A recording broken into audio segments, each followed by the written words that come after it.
Hey guys, it's Zoe. Welcome back to a new video on my channel. Today I am going to be talking once again about my experience with applying to college because I have officially sent in all of my applications for university, which is literally insane. I am pretty mind blown that I actually managed to do it. So in today's video I'm going to be talking to you guys kind of about the process of me deciding which schools I was actually going to apply to, and then also talking about where I've applied to, kind of the process of applying. So this video might actually be quite long. I think I'm going to do this and then you guys can let me know if you want me to go into more depth about any of these topics that I'm talking about today. And with that, let's just hop right into the video.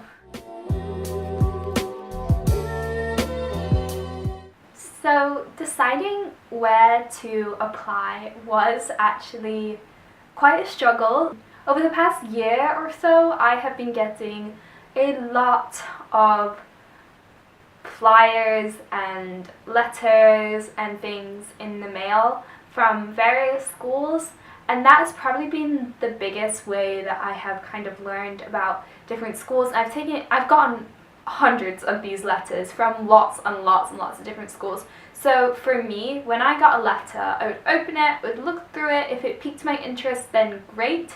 If not, I would put it in the trash can. I mean the recycling bin. I needed a way to cut back and to say no, or else I would have been applying to 50 schools.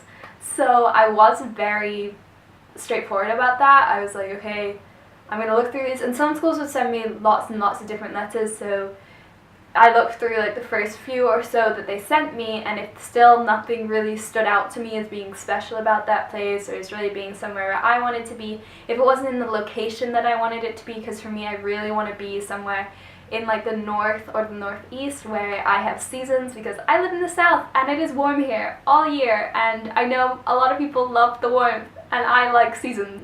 If some place didn't really have something interesting that kind of balanced out the fact that it wasn't in the location that I wanted it to be, I would put it in the bin. And that was just the way that worked best for me, because if I didn't do that, I would have been so overwhelmed by all the schools that were reaching out to me. However, if a school really did pique my interest and I was like, oh, this looks cool, then I would spend a lot of time going through their websites and just learning more about them in general, learning about the different programs and things that they have available there. And again, I would have another kind of cutoff where if after going through their website there may be something about that place that really didn't make me that interested, or maybe just didn't feel like it would be the right place for me, because for example I'm looking at more medium-sized schools that have a flexible curriculum. And so if the school didn't have that, it might still be an amazing school. And I know there are some Ivy League schools that I was looking at and I was like, this looks like a great place, but I just don't feel like this would be the right place for me, even if I did get in. So that would be my next kind of cutoff point, where I'd say, okay, no, not this place, not this place. And as time went on, I kind of had a growing list. So I used an Excel spreadsheet, and I just wrote down different things about the places that really stood out to me, things that I really liked, things that maybe I didn't like so much, and from that list is how I started to narrow it down. However, another place where I got inputs into where I should maybe be thinking about applying is from my college counselor. So naturally, she knows me as a person, and so she would be able to help me, especially once I kind of settled on what I wanted to study, she would help me to pick out schools that would fit me, my personality. She helped me kind of take that list of schools as well and kind of narrow it down even more so that I had a smaller number of schools. Because let me tell you, applying to college is hard. All of these schools require a lot. Okay, then finally the last cutoff, I guess, is I went and visited a whole bunch of schools that I had on my list. Honestly, after visiting these schools that I loved on paper, I was like, no, this is not my place, I don't feel right here, and I crossed some of them off. So that was a big factor in it, was going to these places, seeing it, hearing it from their mouths. But then also, like, I did apply to some places where I didn't get to visit because obviously it's not feasible to go visit every single place, especially for me when I live so far away from the places that I want to apply to.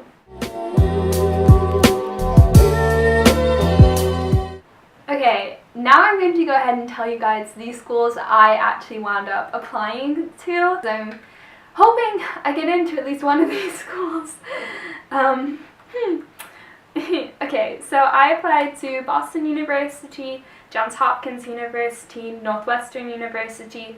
If you want to hear about my experience actually touring Northwestern, I have a video on that already that was my first episode of this like Road to Uni series.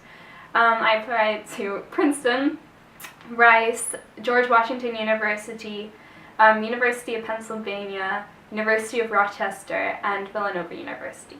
So, I applied to 9 schools, which is a lot. Like a lot.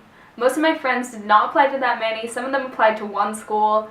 Some of them applied to like 3 or 4.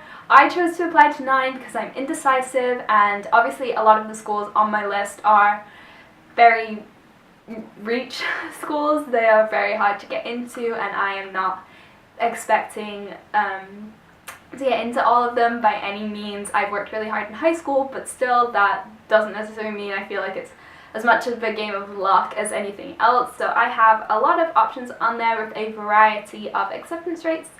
However, I did choose not to apply to any schools near where I live, which is kind of scary, and I also did not apply to any state schools. So that is pretty different than most people. I feel like I'm like the only person at my school who didn't do that. But that is more of a personal thing because my family moves around a lot, so there's no even guarantee that they'll still be here, and I didn't want to make my decision of where I want to go based on where my family is, just because I don't know where they're going to be.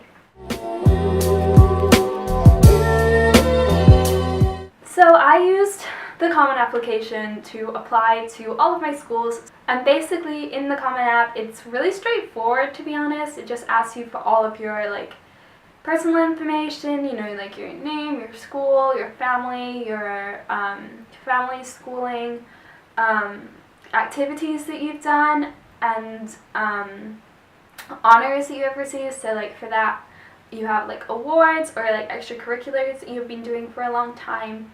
Then it asks you for your personal essay, which I'm going to probably make a video more in depth about writing a college application essay, like your main personal statement sort of essay, because I did mine really quickly.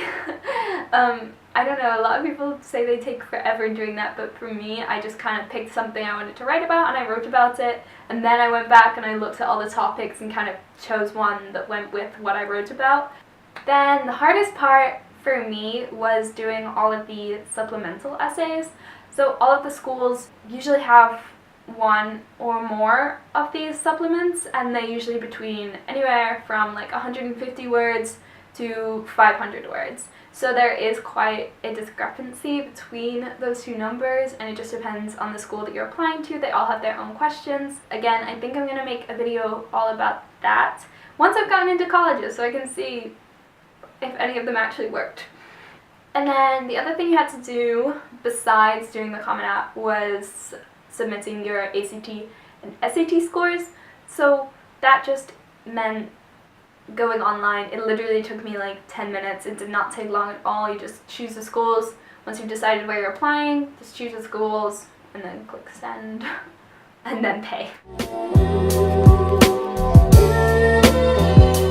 There were so many little parts that went into applying to colleges.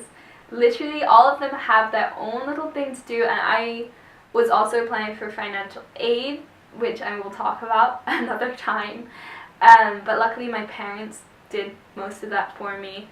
I'm extremely grateful about, because I read some of these things about the forms that they wanted and I was like, what?